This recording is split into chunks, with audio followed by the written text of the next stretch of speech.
ভ্রমণ পিপাসু মানুষের জীবনে একবার অন্তত লাদাখ ভ্রমণের স্বপ্ন থেকেই যায়। সেই স্বপ্নের ওপর ভিত্তি করে আমরাও বেরিয়ে পড়লাম লাদাখ ভ্রমণের উদ্দেশ্যে। আমাদের শুরুটাই হলো শ্রীনগর দিয়ে। শ্রীনগরে এক রাত থেকে দ্বিতীয় দিন চলে গেলাম কার্গিলে এক রাত থাকলাম।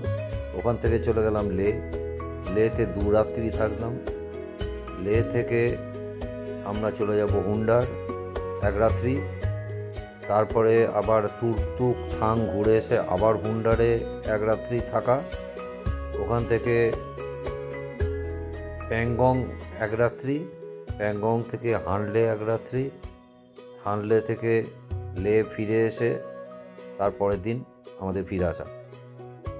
মোট 9 রাত্রি ওখানে থাকা। আমরা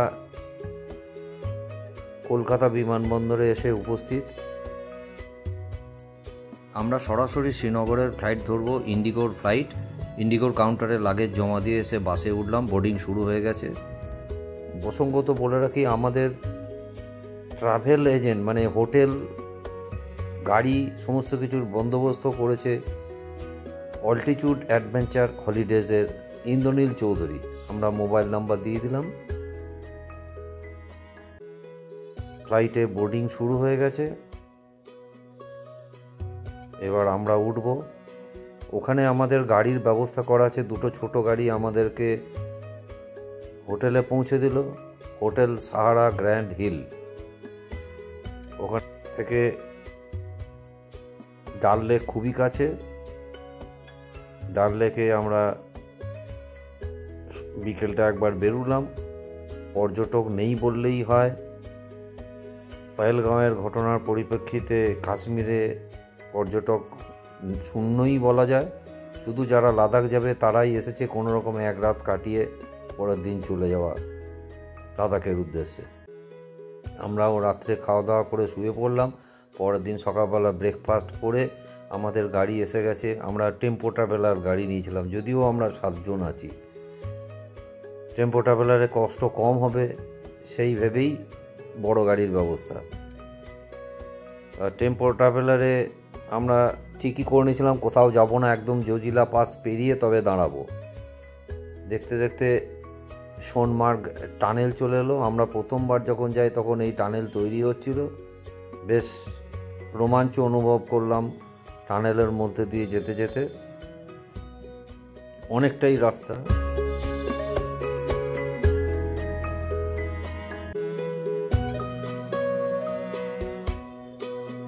দেখতে দেখতে টানেলও শেষ। আমরাও বেরিয়ে পড়লাম। এখানে আবহাওয়াটা খানিকটা স্যাঁতস্যাঁতে, হালকা বৃষ্টির আবহাওয়া রয়েছে, মেঘ রয়েছে। এই জায়গাটা বালতাল। নিচের রাস্তা চলে যাচ্ছে অমরনাথের দিকে। যারা চন্দনবাড়ি হয়ে যায় তারা অনেকে এদিকে ফেরে। এদিকের রাস্তাটা অনেকটাই উঁচু, কিন্তু সময় কম লাগে, যার জন্য এইদিকে যাওয়াটা খুব কষ্টকর। একটু এগুতেই আমরা দুপাশে বরফ পড়ে থাকা দেখলাম। এখনও বরফ পড়ে রয়েছে, হয়তো টাটকা স্নোফল হয়েছে। আমরা একবারে জজিলা পাসে গিয়ে নামবো, সেরকমই ঠিক ছিল। জজিলা পাস এসে গেলাম। স্বাধীনতা লাভের পরেই 1948 সালে পাকিস্তান ভারত আক্রমণ করে। এই জজিলা পাসেই ভারতীয় সেনাদের বীরত্বপূর্ণ সংগ্রামের স্মরণে এখানে স্মৃতিসৌধ নির্মিত হয়েছে। ওপরের দিকে একটা শিব মন্দির আছে। শিব মন্দিরটাতে আমরা উঠেছিলাম। আমরা কার্গিল মেমোরিয়াল চলে এলাম। আধার কার্ড নথিভুক্ত করে তবেই প্রবেশ করতে দেওয়া হয়। প্রবেশ করার পর একজন জওয়ান আমাদের কিছু নিয়মাবলী বলে দিলেন। পাশের একটা ঘরে অডিও ভিজুয়াল দেখানো হলো। সেখান থেকে আমরা বেরিয়ে এলাম। এখানে বোফোর্স কামান, একটা MiG-20 বিমান রাখা আছে। এটা ক্যাপ্টেন বিক্রম বাট্রার আবক্ষ মূর্তি। এরকম অনেক আবক্ষ মূর্তির এখানে রয়েছে যারা শহীদ হয়েছেন।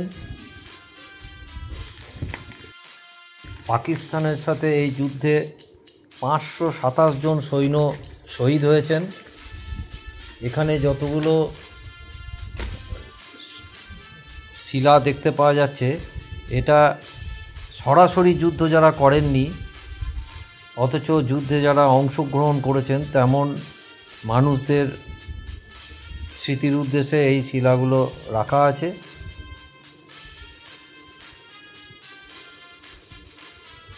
এখানে একটি মিউজিয়ামের মতো আছে যেটা পাকিস্তানের সমস্ত অস্ত্র আদি যেগুলো উদ্ধার হয়েছে সেগুলো রাখা রয়েছে। ভেতরে ক্যামেরা অ্যালাউড নয়, তাই দেখানো গেল না। এখানে আমাদের জাতীয় পতাকা উড়ছে। এই অপারেশনটির নাম ছিল অপারেশন বিজয়। ওই যে পাহাড়, এই পাহাড়ের ওপরে পাকিস্তান হানাদারেরা অবস্থান করছিল। এই অবস্থানগত অসুবিধা সত্ত্বেও ভারত বোফোর্স কামান এবং ভারতীয় বায়ু সেনার সৌজন্যে পাকিস্তানের হানাদারদেরকে সটিয়ে দিতে পেরেছিল। এবার আমরা কার্গিলের হোটেলের দিকে চললাম।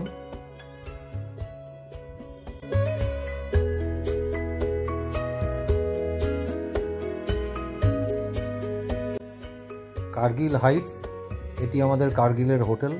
এই হোটেলটি খুব সুন্দর, দুটো বিল্ডিং আছে। সামনের বিল্ডিংয়ের দোতলাতেই আমাদের 3টে রুম বরাদ্দ ছিল। এখানেই খাওয়া দাওয়া, রাতের খাওয়া এবং পরের দিনের ব্রেকফাস্ট। পরের দিন ব্রেকফাস্ট করে আমরা আবার বেরিয়ে পড়লাম। এবার আমাদের উদ্দেশ্য লেহর দিকে। তার মধ্যে আমরা কিছু দেখতে দেখতে যাব। তার মধ্যে লামায়ুরু মনাস্ট্রি, সঙ্গম, মুনল্যান্ড।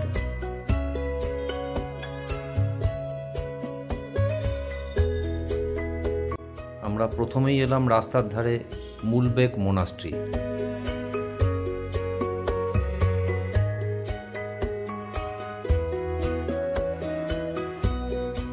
এখানে পাহাড়ের গায়ে একটা বুদ্ধের মূর্তি আছে।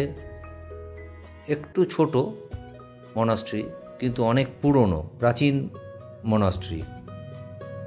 ওখান থেকে আমরা আবার বেরিয়ে পড়লাম। এবার আমরা লামায়ুরু মোনাস্ট্রিতে এলাম। লামায়ুরু মোনাস্ট্রিও 11,500 ফুট উঁচুতে। 11 শতকে এই মোনাস্ট্রি তৈরি হয়েছিল। গেট দিয়ে ঢুকে পড়লাম। ডান দিকে টিকিট কাউন্টার, 50 টাকা করে এখানে প্রতি জনের টিকিট লাগবে। আমরা টিকিট করে এগিয়ে চললাম। মনাস্ট্রির ভেতরটি খুব সুন্দর দেখতে, কিন্তু ক্যামেরা অ্যালাউড নয় বলে দেখাতে পারলাম না। তবে মনাস্ট্রির বাইরে থেকেও দৃশ্য খুব সুন্দর। মুনল্যান্ডের কিছু পাহাড়ের অংশ দেখা যাচ্ছে। শোনা যায় নিচে নাকি আগে জলাশয় ছিল, পরে জলাশয় শুকিয়ে গেলে এখানে গ্রাম গড়ে ওঠে। কিছু ঘরবাড়ির ধ্বংসাবশেষ দেখা যায়। এখান থেকে বেরিয়ে আমরা আবার গাড়িতে, এবং মুনল্যান্ড, কি অপূর্ব মুনল্যান্ড দেখুন, সত্যি অবাক হয়ে যেতে হয়। অসাধারণ, অসাধারণ।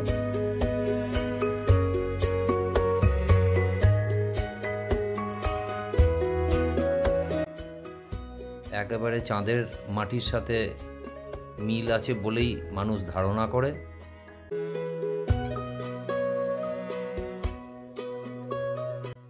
দারুণ দারুণ। এইটা দেখবার জন্যই তো এত দূর আসা। ওহ, সত্যি দুর্দান্ত দুর্দান্ত, ভাবা যায় না। এখান থেকে আমরা আবার বেরিয়ে পড়লাম। আমরা একটা চেক পোস্টে এসে আটকে গেলাম। এখানে ইনার লাইন পারমিট দেখাতে হয়। ইনার লাইন পারমিট অর্থাৎ ILP, এটি অনলাইনে করা যায়। আমাদের যেহেতু বুকিং আমরা থ্রু ট্রাভেল এজেন্ট করেছি, ওনারাই সমস্ত এই ব্যবস্থা করে দিয়েছেন। ড্রাইভারের কাছেই সব রয়েছে। এটা করতে ভোটার কার্ড বা আধার কার্ড লাগে, আর একটা পাসপোর্ট সাইজ ছবি লাগে। এটা দেখিয়ে পারমিশন করিয়ে আমরা আবার বেরিয়ে পড়লাম।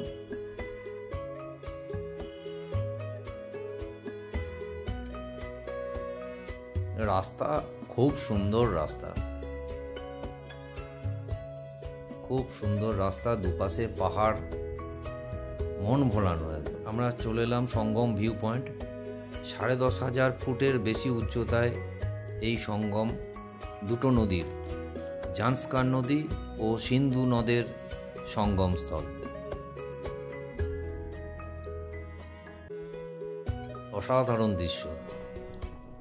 এই বাঁ দিক থেকে যে নদীটা আসছে এটা জান্সকার নদী, আর ওপরের দিক থেকে যেটা আসছে সেটা সিন্ধু নদ। দুটো মিলিয়ে সিন্ধু নদ হয়েই নদী এগিয়ে গেছে। এবার আমরা এলাম ম্যাগনেটিক ফিল্ড। এখানে নাকি গাড়ি স্টার্ট বন্ধ করে নিউট্রালে রাখলে গাড়ি নাকি নিজে থেকেই গড়াতে লাগে। তা আমরা সেরকম কিছু বুঝলাম না। অনেকে বলে এটা ইলিউশন, অর্থাৎ বিভ্রম।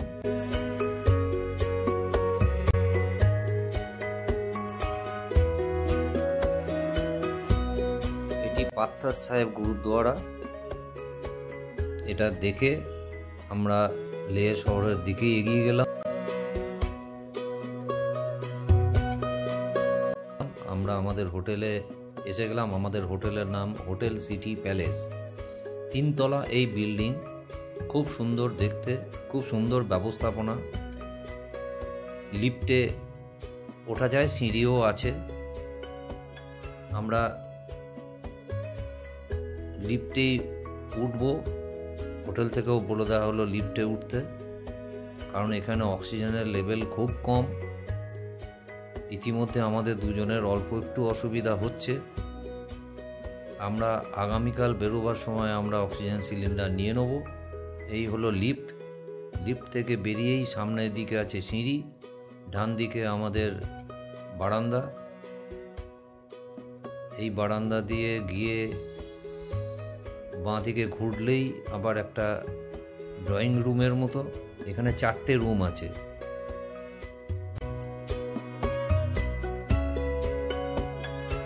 এই ড্রয়িং রুমের মতো জায়গায় 2টো বেড আছে, কয়েকটা টেবিল আছে, সেন্টার টেবিল আছে।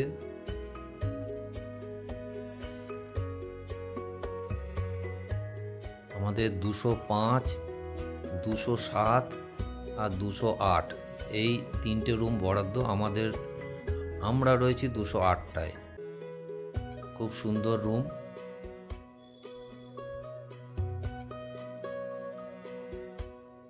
ভালো ব্যবস্থা। টিভি আছে।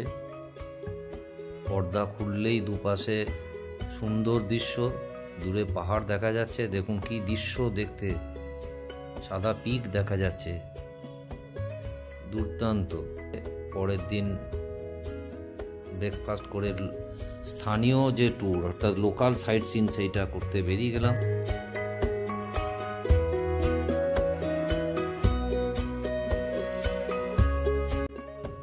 এখান থেকে আজকে আমাদের নতুন ট্রাভেলার গাড়ি এলো, কারণ কাশ্মীরের গাড়ি লাদাখে চলবে না। আমাদের আজকের প্রথম দ্রষ্টব্য সে প্যালেস।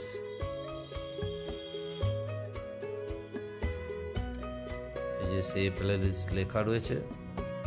আমরা নেমে পড়লাম। সিঁড়ি দিয়ে উঠতে হবে, অনেকটাই উঁচুতে। খুব সুন্দর। এই জায়গা থেকে বাইরের ভিউও কিন্তু খুব সুন্দর। চারপাশের ভিউ, অনেকটা উঁচু হওয়াতে চারপাশের ভিউ কিন্তু খুব সুন্দর লাগছে। লে শহরে তবু কিছু গাছপালা আছে। আমরা আরও যখন ওপরের দিকে যাব, গাছপালাহীন শুষ্ক হয়ে উঠবে। এই প্যালেসের একদিক দিয়ে উঠে আরেক দিক দিয়ে নেমে গেলাম। এইটা সেই 3 ইডিয়টস সিনেমার শুটিং হয়েছিল, যদিও এইটা একটা রেপ্লিকা। স্কুলের অসুবিধা হয় বলে ওরা এরকম একটা বানিয়ে দিয়েছে, যাতে এখানে পর্যটকরা দেখতে পারে। একটা র্যাঞ্চোর নামে একটা কাফে রয়েছে, ইচ্ছা করলে কেউ কিছু খাওয়া দাওয়া করতে পারে। র্যাঞ্চোর স্কুল এর পাশেই আছে। কেউ কেউ বলে এটা নাকি মোনাস্ট্রি, আর মোনাস্ট্রির উল্টো দিকের এই বিল্ডিংটা নাকি স্কুল। কোথাও কিছু লেখা নেই দেখে বুঝতে পারলাম না। এবার আমরা এসে পড়লাম থিক্সে মনাস্ট্রি। এটির প্রবেশ মূল্য 50 টাকা প্রত্যেকের। এখানে কিছু নির্দেশিকা এখানে রয়েছে মনাস্ট্রি সংক্রান্ত। ভেতরে প্রেয়ার হচ্ছে। একটা সুন্দর বৌদ্ধ মূর্তি রয়েছে। পঞ্চদশ শতাব্দীর মাঝামাঝি সময়ে পালডেং জাম্পো ও তার শিক্ষক সেরাপ জাম্পো এই মঠ নির্মাণের প্রস্তুতি নেন। 1970 সালে 14তম দলাই লামা এই মঠের আগমন হয়েছিল।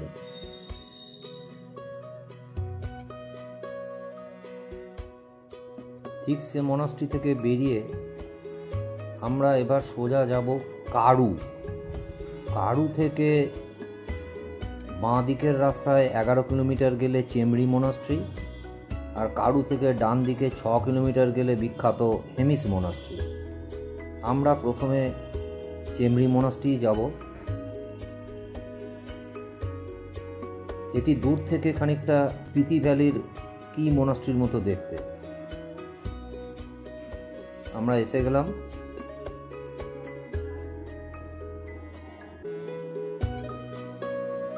এই মনাস্ট্রি 1664 সালে প্রতিষ্ঠিত হয়। এটি দ্রুকপা সম্প্রদায়ের বৌদ্ধ মন্দির। এটি লামা তাকসাং রাসপা এই মন্দিরটি তৈরি করেছেন। এই মন্দিরটি বেশ ফাঁকা, এখানে লোকজনের আনাগোনা খুব কম। শান্ত পরিবেশ, খুব ভালো লাগলো। এটা বোধহয় কোনো ইয়াকের মাথা হবে হয়তো, এখানে সাজিয়ে রাখা। বেরিয়ে পড়লাম এবার আবার কারু হয়েই আমরা যাব হেমিস।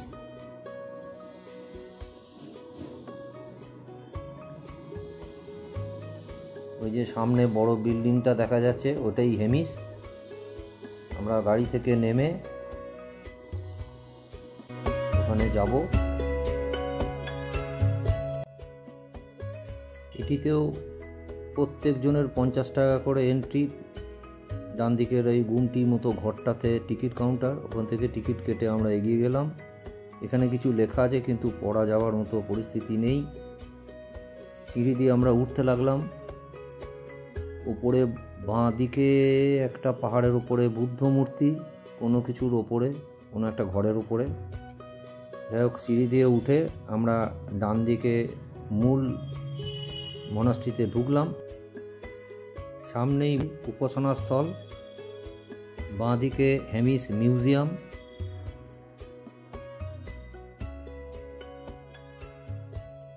এই হেমিস মনাস্ট্রি প্রতিষ্ঠা সম্বন্ধে সঠিক তথ্য জানা নাই, তবে এটি 11দশ শতাব্দীতেও বর্তমান ছিল। 1672 সালে লাদাখের রাজা সেঙ্গে নামগিয়াল এটি পুনর্নির্মাণ করেন। সামনে এখানে এই মনাস্ট্রি সম্বন্ধে কিছু তথ্য দেওয়া আছে। যাই হোক, আমরা দেখে এখান থেকে বেরিয়ে গেলাম। আমরা লে শহরে চলে এলাম। এখানে শান্তিস্তূপা দেখব। শান্তিস্তূপা অনেকটা উড়িষ্যার ধবলগিরির সাথে মিল আছে। অনেকটা উঁচুতে হওয়ায় এখান থেকেও দূরের পাহাড়, বরফাবৃত পাহাড় দেখা গেল। এরপর আমাদের হোটেলে ফেরা। পরের দিন সকালে ব্রেকফাস্ট করে আমরা বেরিয়ে পড়লাম। আজ আমরা যাব নুব্রা ভ্যালি। খারদুংলা পাসের উপর দিয়ে যাব। আমরা দুপাশে যা দৃশ্য দেখছি ভাবা যায় না। অদ্ভুত সাদা বরফে ঢাকা।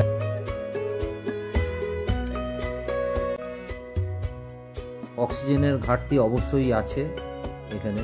সমুদ্রপৃষ্ঠ থেকে 17,982 ফুট উচ্চতায় খারদুংলা পাস চলে এলাম। দুর্দান্ত জায়গা, খুব সুন্দর। সামনে নরম তুলতুলে বরফ, পা দিলেই পা ঢুকে যাচ্ছে।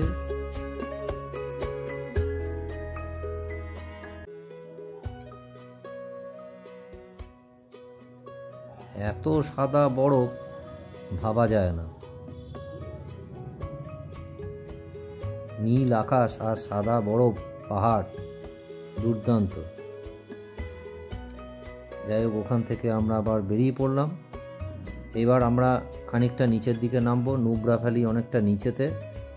আজকে আমরা থাকবো হুন্ডারে। নিচে সায়ক নদী বয়ে যাচ্ছে। আমরা হুন্ডার ঢুকবার আগে ডিস্কিট মনাস্ট্রি দেখে যাব। এটা মনাস্ট্রির গেট। এখানে কিছু তথ্য দেয়া রয়েছে। প্রত্যেকে 30 টাকা এন্ট্রি ফি দিয়ে আমরা ঢুকলাম। ওপরে পাহাড়ের চূড়ায় মৈত্রেয় বুদ্ধ, খুব সুন্দর একটা মূর্তি। আমরা এটা আগে দেখে নিলাম। এইখান থেকে দুপাশের দৃশ্যও খুব সুন্দর, সুন্দর পরিবেশ। নিচে দূরে দেখা যাচ্ছে ডিস্কিট মনাস্ট্রি। এই মনাস্ট্রিটাতে অনেকটা উঠতে হবে, আমরা দূর থেকেই দেখে নিলাম। এটি 1400 শতকের তৈরি। আমরা আমাদের হোমস্টে চলে এলাম, দি অর্গানিক বুটিক। এটি দোতলা, বেশ বড় হোটেলের মতো। বাঁ দিকের ওপরের ঘরটাই আমাদের জন্য বরাদ্দ।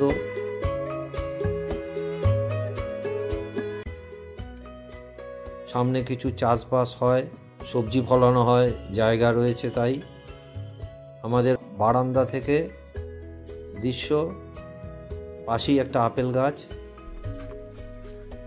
আপেল ধরেওছে, ছোট ছোট আপেল। এই আপেল পাকতে নভেম্বর মাস পেরিয়ে যাবে। দূরের পাহাড়, রোদ পড়েছে, সোনালি রং লাগছে। ওখানে আমরা কিছুক্ষণ কাটিয়ে বেরিয়ে পড়লাম, চলে এলাম শীতল মরুভূমির দেশে, স্যান্ড ডিউনস। এটা হচ্ছে বালির ডিজাইন, যেটা মরুভূমি অঞ্চলে দেখা যায়। এই বালি পাহাড় থেকে উড়ে আসা, কিছুটা সায়ক নদী থেকে উড়ে আসা, এবং হাওয়ার তালে তালে এইগুলো সৃষ্টি হয়েছে। পাহাড়ের সুন্দর দৃশ্য, যেন কেউ নকশা করে দিয়েছে। ওহ, দারুণ সুন্দর, দারুণ দারুণ।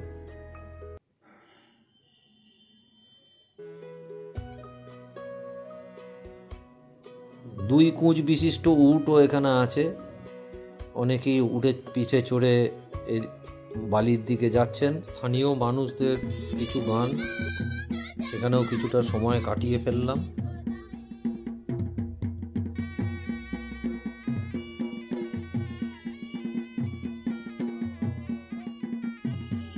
দিয়ে হোটেলে ফিরলাম।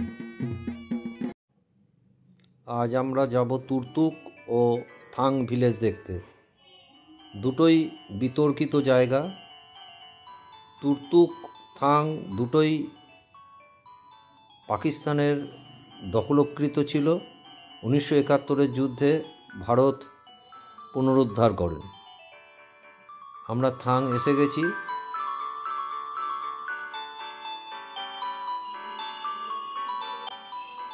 এখান থেকে পিওকে দেখা যায়। ওই দূরে যে সবুজ গাছপালা দেখা যাচ্ছে, ওটা পাক অকুপায়েড কাশ্মীর। কাশ্মীরের যে অংশ পাকিস্তান দখল করে রেখেছে সেই অঞ্চল। দূরে দুটো টিনের চাল দেখতে পাওয়া যাচ্ছে।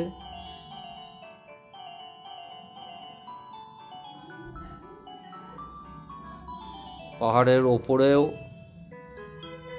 বেশ কয়েকটা ওদের বাংকার আছে। ভারতেরও বাংকার দেখা গেল। ভারতের বাংকার নিরাপত্তার কারণে দেখানো সম্ভব নয়। ওখান থেকে বেরিয়ে আমরা চলে এলাম তুর্তুক গ্রামে। তুর্তুক গ্রাম ঢোকার রাস্তাটি খুব সুন্দর, দুপাশে সবুজ গাছপালা। তুর্তুক গ্রামে অবশ্য চাষবাস হয়, গম চাষ হয়। পাহাড়ি ঝর্ণার জলেতেই মূলত চাষ হয়।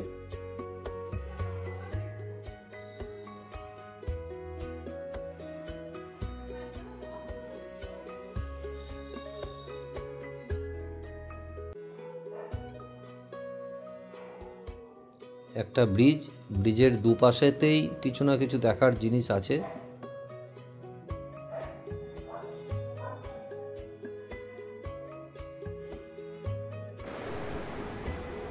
পাশে সহায়ক নদী বয়ে যাচ্ছে।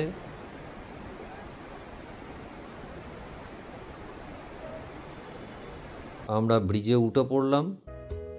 ব্রিজ পেরিয়েই প্রথমে ওপারে তুর্তুক ভিলেজের খুঁটিনাটি দেখব। ব্রিজ পেরিয়েই বাঁ দিকে রাস্তা, কিছুটা সিঁড়ি আছে উঠতে হয়। এখানে দিক নির্দেশ করা আছে কোন দিকে কি আছে। ডান দিকে একটা মিউজিয়াম আছে, আবার বাঁ দিক দিয়েও গেলে আরও মিউজিয়াম দেখতে পাওয়া যাবে। কোথাও সিমেন্ট বাঁধানো রাস্তা, কোথাও বা মাটি। দেখুন জল বয়ে যাচ্ছে, এটা চাষের জল, পাহাড় থেকে আসা জল।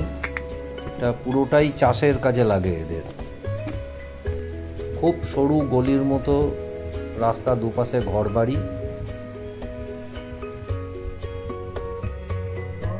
সিমেন্ট পাথরের বাড়ি,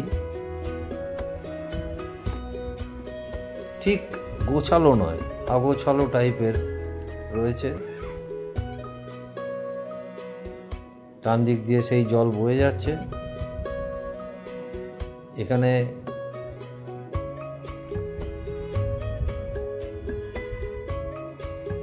বাল্টিক কিচেন, কোনো খাওয়ার কোনো দোকান টোকান হবে। আমরা পেরিয়ে গেলাম। ডান দিকে সবুজ, বোধহয় গম, হ্যাঁ গম। এখানে গম চাষ হচ্ছে। একদিকে পাথর দিয়ে মাটি ধরে রেখে চাষ হচ্ছে, আর বাঁ দিকে এমনি কিছুটা সমতল জায়গা, সেখানে চাষ হচ্ছে। পুরোটাই কিন্তু ওই জলের উপর নির্ভর। এটাও একটা মিউজিয়াম। এখানে বাংকারও আছে, পাকিস্তানের ব্যবহার করা যন্ত্রপাতি। বাংকার সম্বন্ধে কিছু ধারণা এখানে দেওয়া আছে। এখানে ওয়েলকাম জানানো হচ্ছে। আমরা ওখান থেকে তুর্তুক গ্রাম দেখে বেরিয়ে এলাম। খুব সুন্দর গ্রাম। ওখান থেকে দেখে বেরিয়ে এসে আমরা এবার সোজা আবার আমাদের হুন্ডারের হোটেলে ঢুকে যাব। রাস্তাঘাট খুব সুন্দর। কিছু কিছু জায়গায় ভেতরের দিকে হয়তো রাস্তাঘাট ভালো নয়, ভাঙাচোরা, কিন্তু মেন রোড কিন্তু খুব সুন্দর। আমরা আমাদের হোটেলে ঢুকে গেলাম।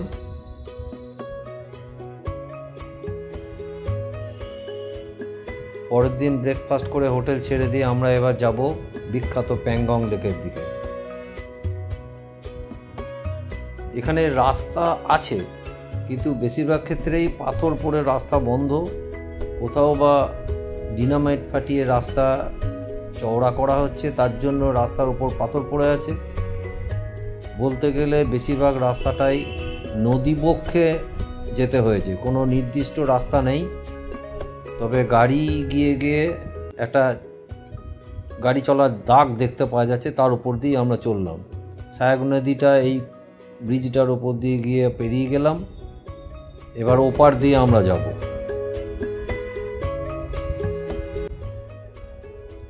আমরা লাদাখে সর্বত্রই দেখছি কিন্তু সহায়ক নদী আমাদের সঙ্গে। এই দেখুন রাস্তা বলে কিছু নেই, পুরোটাই নদীর পাথর। পুরো পাথরের ওপর দিয়ে যাওয়া, ঘর ঘর ঘর ঘর করতে করতে চললো। তবে রোমাঞ্চ আছে, বেশ একটা নতুনত্ব উপলব্ধি করলাম।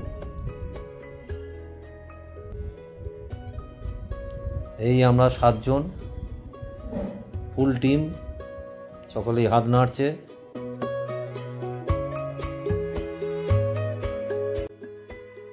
লাদাখের সর্বত্র রাস্তার ধারে ধারে ওয়াশরুম কিন্তু অনেক আছে।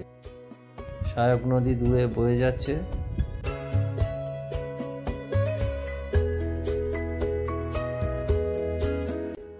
কম বয়সীদের কাছে বাইকে করে লাদাখ ভ্রমণ কিন্তু একটা যথেষ্ট আকর্ষণীয় ব্যাপার।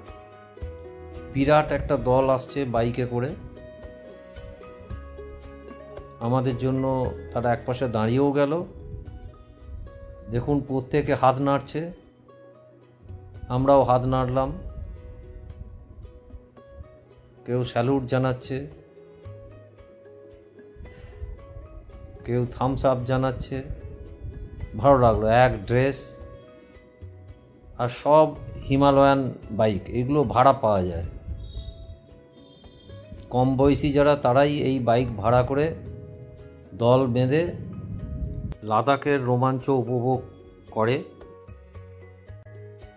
এখানে লাঞ্চ করার জন্য আমরা দাঁড়ালাম। এগুলো হিমালয়ান মারমোর, খানিকটা ইঁদুর বা কাঠবিড়ালি গোত্রের, রাস্তার মাঝে মাঝে দেখতে পাওয়া যায়। আমরা আবার এগিয়ে চললাম প্যাংগংয়ের দিকে। দুপাশের পাহাড়ের সৌন্দর্য সত্যি অবাক করার মতো। কোন ওপরওয়ালা বসে এইভাবে সৃষ্টি করেছে কে জানে, অদ্ভুত সুন্দর। পাশ দিয়ে সায়াক নদী চলল, আর কালো রাস্তা উপর দিয়ে আমরা এগিয়ে চললাম। আমরা প্যাংগং লেক ঢুকে গেছি। নীল জল, নীল আকাশ, দূরে সাদা পিকও দেখা যাচ্ছে। দুর্দান্ত দুর্দান্ত, ওপাশের পাহাড়গুলো পর্যন্ত দেখবার মতো, দারুণ সুন্দর, অসাধারণ অসাধারণ। আপনারা সকলে একবার অন্তত এই প্যাংগং লেক দেখবার জন্য লাদাখে আসুন।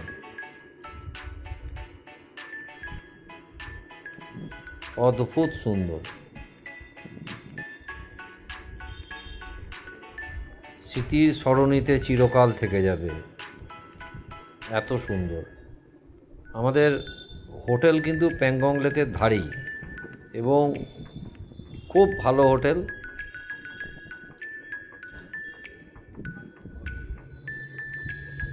Hotel snow pine cottage, hotel বললে ভুল হবে, কটেজ, স্নো পাইন কটেজ।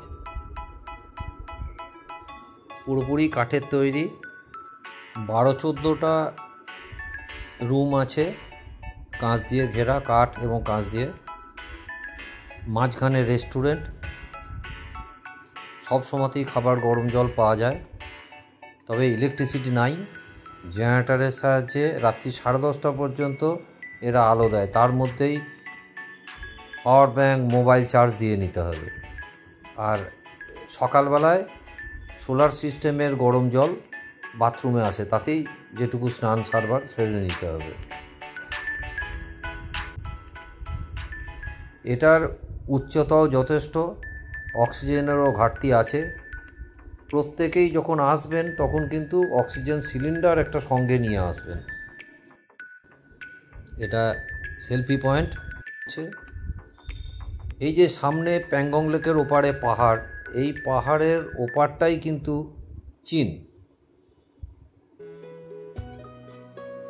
আর প্যাংগং লেকের 40% ভারতে, 60% কিন্তু তিব্বতীয় চীনের দখলে। কোনো পাখি কিছু খুঁটে খুঁটে খাবার জন্য আসছে জলের ধারে। জল খুব স্বচ্ছ জল, নিচের নুড়ি পাথরগুলো পর্যন্ত পরিষ্কার দেখতে পাওয়া যাচ্ছে।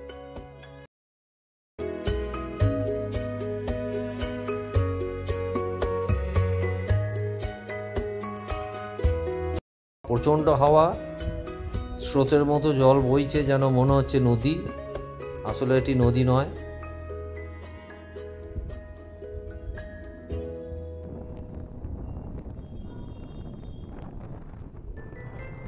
মন ভীষণভাবে ভরে গেল, এখান থেকে যেতে ইচ্ছাই করবে না, যা এত সুন্দর প্রসঙ্গত বলে রাখি, এখানেই কিন্তু 3 ইডিয়টস সিনেমার শুটিং হয়েছিল। সেই সিনেমায় ব্যবহৃত স্কুটার, টুপি রাখা আছে, কেউ কেউ যদি ছবি তোলে সেই কারণে।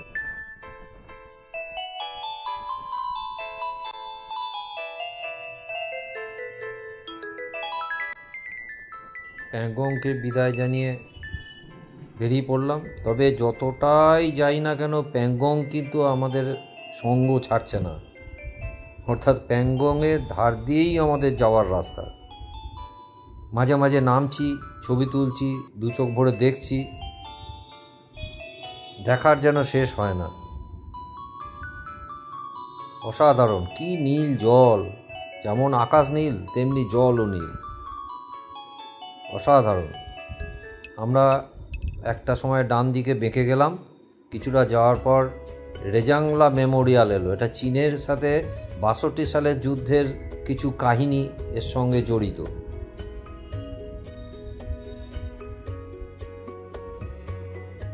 এখানেও গেটেতে আধার কার্ড দেখিয়ে ঢুকতে হয়, আমরা সেইভাবেই ঢুকে পড়লাম। গর্বের তিরঙ্গা উড়ছে, একটা দেয়ালে শহীদদের নাম রয়েছে। এখানে মেন যে সৈন্য শয়তান সিং, তার বীরত্বের কাহিনী এখানে তুলে ধরা আছে। বাঁদিকে একটা অডিও ভিজুয়াল রুম রয়েছে, সেখানে ভারতীয় গৌরবগাথা কিছু তুলে ধরা হয়েছে। এইটা মেমোরিয়াল, ভেতরে সেই সময় যুদ্ধের অস্ত্র কিছু সংগ্রহ করা আছে। এটা একটা মিলিটারি ক্যান্টিন, এখানে আমরা চা খেলাম, খেয়ে বেরিয়ে এলাম।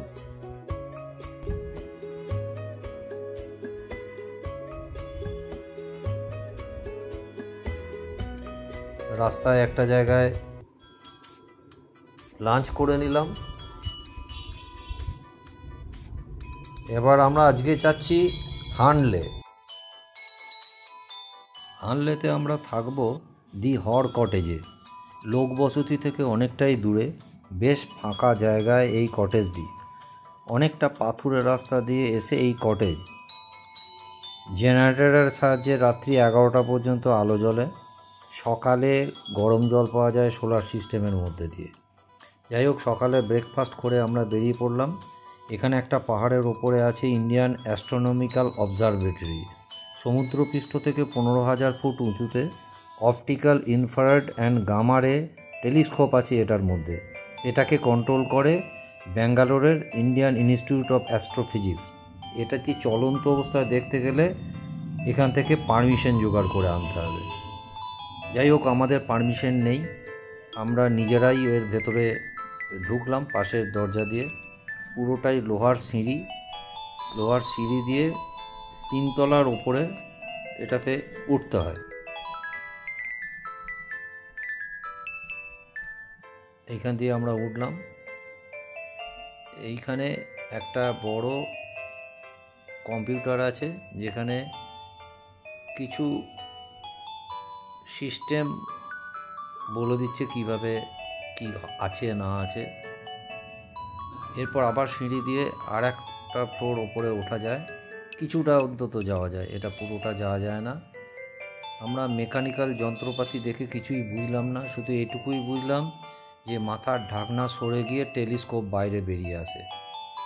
কিছুক্ষণ এগুলোকে দেখে বেরিয়ে চলে এলাম, কারণ আমাদের কাছে পারমিশন নেই, পারমিশন তো ব্যাঙ্গালোর থেকে আনতে হয়। এবার আমাদের উদ্দেশ্য লের দিকে। আবার আমরা প্রকৃতি দেখতে দেখতে চললাম। এমন পাহাড়ের পাথর মনে হচ্ছে যেন এক্ষুনি ওপর থেকে ঠিকরে পড়ে যাবে। রাস্তাতে একটা জায়গাতে লাঞ্চ ছাড়লাম। এখানে বাঙালি একজন রাঁধুনিকে পেলাম। ওখান থেকে বেরিয়ে আমরা লে শহরের দিকে ঢুকলাম। কাল সকালবেলায় আমাদের ফ্লাইট, আমরা ফিরে যাব।